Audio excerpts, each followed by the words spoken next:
Alright, I want to talk about a new game called The Finals. The trailer dropped during a showcase, don't ask me which one because I don't remember, but when I first saw it I really wasn't too interested. It was just another silly little shooter with a very oversaturated market. Whatever.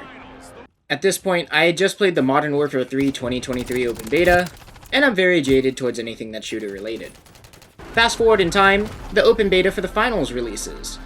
A few of my friends pick it up with the mentality of, it's free, why not try it? So I reluctantly download it, and I expect it to be a disappointment like Modern Warfare was. Commence drill operation!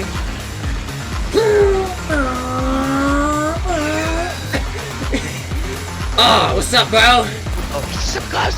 It's so close! Oh my god, they're distracted! Get your ass up! Okay. The building is collapsing. I am being gassed. There's a man. What's up, bro? I got a sledgehammer. What you got? A Lewis gun? You fucking suck. Run away from me. Run away from me. Anyways, watch this shit. Check this shit out.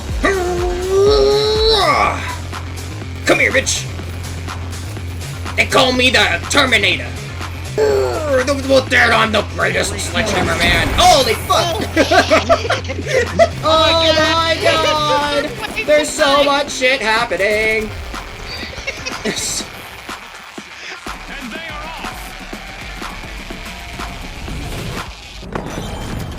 Man, does this game have potential. The fully destructible environments bring me back to Battlefield 3 and Battlefield 4 days. The gunplay feels good, and the time to kill feels appropriate for the three classes that are in the game. The game gives the player freedom of choice on how they want to play the game, and doesn't really restrict your choices too much. If you want to play heavy, with a fuck-off hammer, sure, go ahead. You want to cosplay Corvo from Dishonored? Play light, grab a sword, and get the dash ability. Want to play a generic shooter, man? Just play medium and use an AKM, you boring-ass piece of shit. Anyway, the movement feels good and fluid.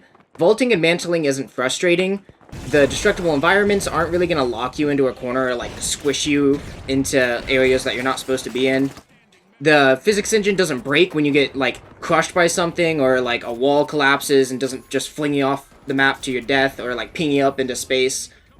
The different classes feel good to use. The light feels like you're a parkour god, just mirrors edging your way across the map. Medium's just a guy who runs around. And heavy feels like a heavy.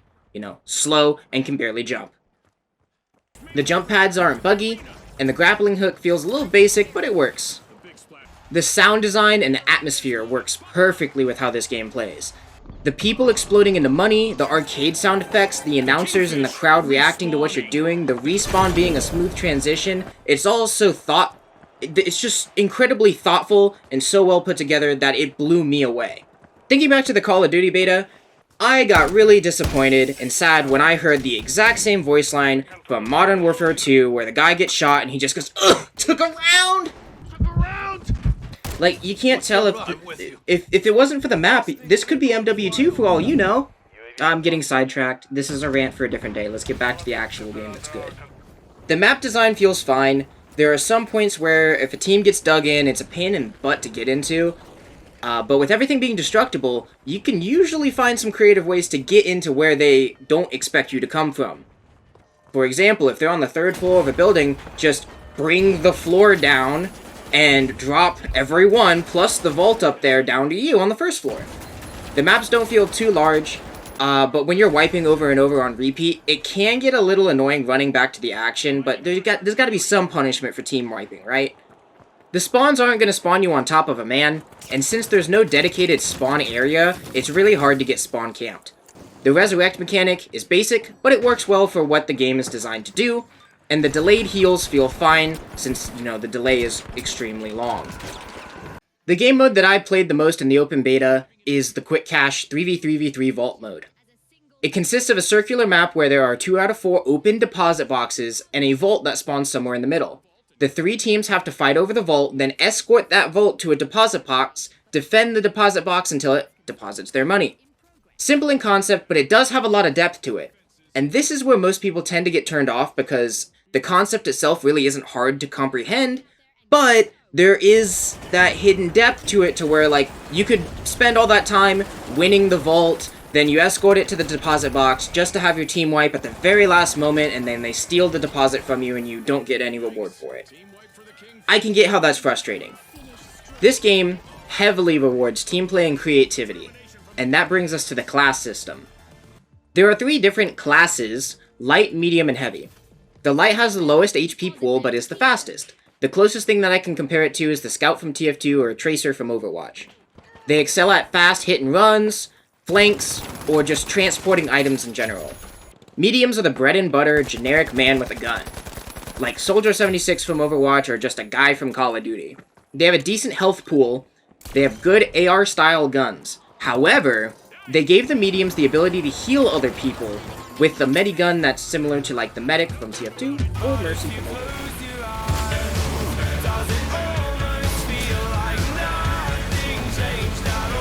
Sorry, I blacked out there. So, mediums play both a offensive and supportive role, if that's how you want to play them. Then the heavy is the biggest and meanest of them all. Slow-moving, high HP hunk of meat. This guy is the closest to, well, the heavy from TF2, or Reinhardt from Overwatch. Heavies are good at destruction, but they can also have the ability to rebuild the things that they destroy. They got goo guns, goo grenades, and little deployable covers that they can put around the place to help fortify the thing that they just took over. There is no class limits, and there's no forced roles. If you want to run a 3 heavy comp with 3 melees, do it! You want to run 3 battle medics? Do it! You want to run 3 lights with snipers and cloak? Do it! Well, that was a lot of upsides. Let's talk about some downsides. There are some situations in the game where it's just going to feel unfair. For instance, if there's a heavy and he's got a pocket medic and a shotgun, you're probably going to get your ass whooped in most cases. That's just how the game is. I mean, yeah, you could back up and then kill the medic and then, you know, try to negate the heavy shotgun. But if you're fighting over a vault and then you got another team on top of you, you know, that's probably not going to happen. You'll probably get third-partied pretty hard. The high time to kill can also contribute to frustration, especially if you're used to, like, Call of Duty or Battlefield's time to kill. You can put half a mag of AKM into a man and he could run away with 1 HP. That can get annoying at times. The game does give you tools to creatively solve these problems. You got all 3 of those utility slots that you can put grenades, jump pads, motion sensors, things to destroy environments. Get creative and use all the things down in that toolbar down there to help you finish off that kill. The game is absolutely meant to be played with people. You know, solo queue in any team game is going to suck. But in this game, it's probably going to suck just as hard. It's not going to be fun. The game as of right now is really new.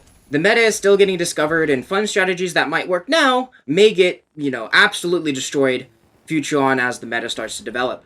With how this game is designed, it currently leans towards a competitive esports kind of feel, and less towards, you know, fun little game that you can hop in and do what you want. What do I mean by this?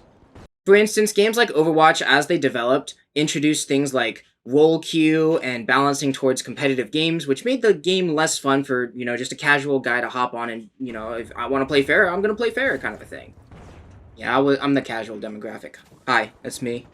What I'm worried about as the game releases is that the devs might balance the game more towards like a competitive esports scene, and they may leave the funny goo man heavy and the stealth melee light behind as they start to change the game around to be more competitive. Like I said earlier, the game is heavily rewarding teamwork and creativity. If you boot up the game and you try to play it like Call of Duty, you're gonna get your ass whooped because aim alone is not gonna really help you win some fights in this game. Alright, I've ranted for long enough. Let's wrap up this video. So of the day or so that I got to experience the finals, I can give it a solid recommendation to anyone who is on the fence about this game. It's got its own identity, that it takes a lot of things from other games and brings them all together in a nice, fast-paced arena shooter that can be fun for both the casuals and the competitive audiences as of right now. I recommend picking it up if it's free to play. If it's not free to play, I'd say it's worth about $20 to $30 at most. I'm mainly looking at that in-game store in there that needs to disappear if they end up charging more than $30. Or maybe I'm just not a part of modern gaming anymore. For the game's longevity, I think it's in a fine state right now. It feels balanced, but it's also the open beta. The community hasn't had enough time to figure out what's overpowered, what's not. The devs haven't had time to really balance out the game because of the meta shifting and all that stuff. If it swings towards a competitive shooter, I personally won't be too involved in it anymore. However, if they're able to keep the competitiveness aspect of it, but also keep the fun strategies in, I'll stick around. Maybe I'll like it. I'm hoping for the best in Bark Studios. I'll be playing this game on release, and I'm hoping you'll keep it all fun and competitive, but also casual at the same time. For you guys, thank you for sticking around for this long in the video, and listening to me rant about just, I don't know, this random game that landed in my lap. I normally don't make videos like this, so that kinda sucks if you enjoyed this style of video. But again, thank you for making it this far, and I hope to see you in the next one.